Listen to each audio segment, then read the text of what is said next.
Alguém disse, e esse alguém foi o Eduardo Souto Moura, que as cidades mudam quando são bombardeadas, quando têm cataclismos ou quando se constrói ferrovia.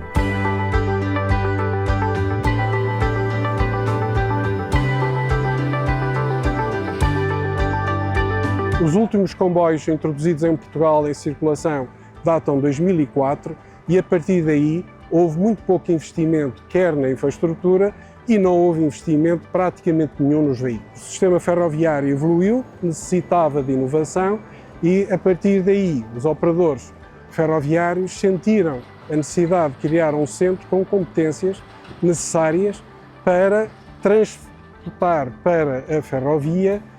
todo o conhecimento que se foi desenvolvendo ao longo do tempo e a partir daí introduzirem esses aspectos inovadores na ferrovia.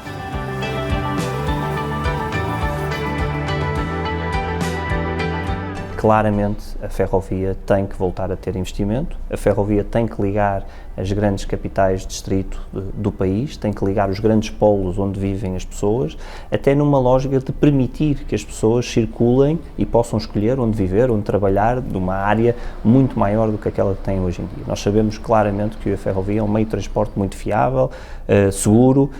e que movimenta grandes quantidades de pessoas. A investigação aqui na Faculdade de Engenharia remonta já à década de 90, onde se sentiu um grande impulso a nível europeu de investimento na área da ferrovia, nomeadamente em Espanha, nosso vizinho, com a construção da primeira ligação de alta velocidade Madrid-Sevilha. Foi nessa altura que começamos a trabalhar fortemente nessa área, com os primeiros projetos e, acima de tudo, quando começamos a trabalhar com uma visão do contacto que tivemos com outras grandes entidades do setor ferroviário a nível mundial, de que o sistema ferroviário é um sistema. O comboio, o veículo, depende muito do comportamento da infraestrutura e vice-versa. E, portanto, é esta capacidade de trabalhar em conjunto que o país tem que conseguir e que esteve muito na gênese também da constituição do chamado CCF, Centro de Competências Ferroviárias, que surgiu como, portanto, na sequência deste grupo que se formou, de 8 entidades, apresentamos na altura ao Governo aquilo que designamos uma espécie de um plano Marshall para a ferrovia. Esta é de facto uma oportunidade, eu diria, irrepetível, é a oportunidade do século para nós finalmente cumprirmos Campanhã como área de futuro, como área de expansão da cidade, como área qualificada, com novas funções urbanas, com nova carga urbana, com nova densidade urbana, se nós quisermos, porque apesar da linha de alta velocidade no município do Porto se encostar ao feixe ferroviário pré-existente, a verdade é que vai permitir que a estação de Campanhã, que é historicamente uma estação apenas com uma frente virada para aquilo que era a cidade quando ela foi construída, no século XIX, ou seja, só com uma frente a poente, se transforme numa estação de ferroviária, ou mais do que isso, num polo intermodal com duas frentes, uma para nascente, que é nova, e será o terminal de alta velocidade, e uma para poente, que é a clássica, a histórica estação ferroviária.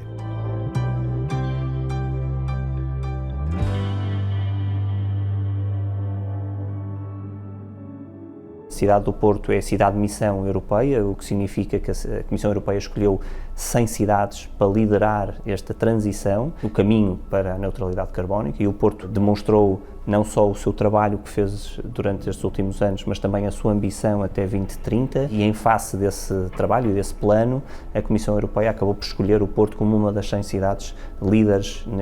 nessa transição. Temos que, de certa maneira, imaginar um Porto no futuro que tem muito mais pessoas a usar o transporte público. As novas linhas de metro, obviamente, representarão uma grande fatia. Terá também mais pessoas a usar aquilo que é mobilidade suave, a mover-se a pé, de bicicleta, de outros meios que também temos tentado impulsionar.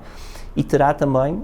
esta filosofia do Porto enquadrado numa região noroeste peninsular, ou se quiser no país, também teremos, face àqueles que são os investimentos anunciados, nomeadamente em termos da ferrovia, temos que ter melhores ligações ferroviárias em termos com as outras cidades aqui à volta, como Braga, Guimarães, Aveiro, Coimbra, e aí claramente ferrovia de alta velocidade irá ser um game changer, uma transformação muito grande, porque irá permitir primeiro o Porto como grande polo agregador da zona noroeste peninsular, ligar-se à Galiza em alta velocidade, percursos hoje que demoram várias horas a fazer-se, vão passar-se a fazer em cerca de 1 hora, e também na ligação, obviamente, de todo o eixo de Lisboa para cima, onde conseguiremos finalmente deixar de ter um meio que não é competitivo como, por exemplo, o avião, e passarmos a ter um meio que realmente vai levar que as pessoas deixem de efetuar viagens de cerca de 300 km num meio muito mais sustentável, que é a ferrovia. Portanto, há grandes transformações a ocorrer que ajudarão muito a que o Porto faça este caminho até à neutralidade carbónica, que é uma meta que o Porto tem e que ambiciona atingir em 2030.